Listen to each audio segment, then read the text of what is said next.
هو ليه في مدير أول ما يشوف موظف شاطر يبدأ يخطط إزاي يوقفه ويوقعه مش يساعده؟ يخاف ينجح لأنه لو نجح هيحس إنه ضعيف، والنتيجة إن الموهوب بيزهق ويمشي والمدير يفضل قاعد مع شلة الأنس اللي بتطبل له وتقول له أيوة يا باشا، ماشي يا ريس، تمام يا قائد.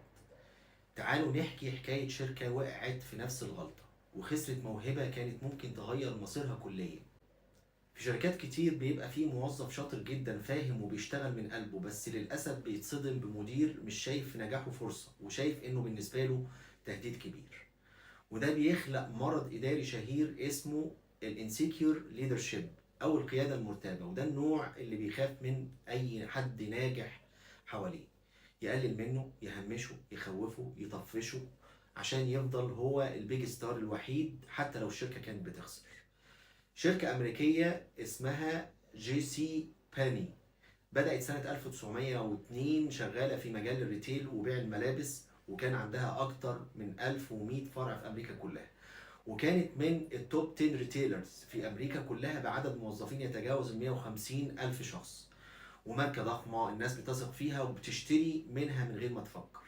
وفي أوائل الألفينات حصل تراجع كبير في المبيعات والماركت شير بدأ يتآكل، والبراند بدأ يتهز والناس بدأت تشوف البراند ده قديم. هنا الشركة قالت لازم نجيب حد مختلف يغير المعادلة، فجابت أسطورة التسويق اسمه رون جونسون. يطلع مين بقى رون جونسون ده؟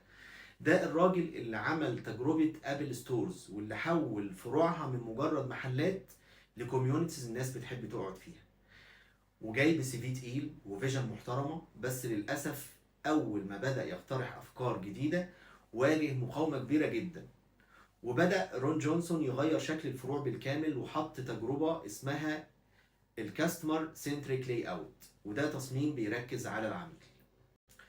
اقترح ان يبقى فيه بوتيكس صغيرة داخل الفروع، وكل براند ليه كورنر بشكل وطريقة معينة، وقلل الخصومات العشوائية، وبدأ يطبق سياسة تسعيرية اسمها الفير اند سكوير برايسنج، يعني تسعير عادل وثابت. الفكرة دي خلت الناس تيجي تشتري وهي مطمنة، بدون اللعب في الأسعار وبدون أي تخفيضات وهمية. والموظفين كانوا متحمسين جدا والبي ار كان إيجابي، والسوق مستني يشوف جي سي باني وهي بتتحول. وهنا بدأت المشكلة الكبيرة.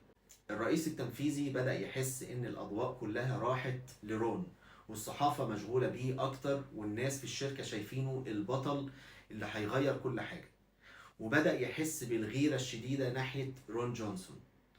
فبدأ يبطأ في التغييرات ويقلل من صلاحياته ويرجع في قرارات كانوا اتفقوا عليها أصلا، ويخلق مقاومة داخلية حواليه عشان يفشل.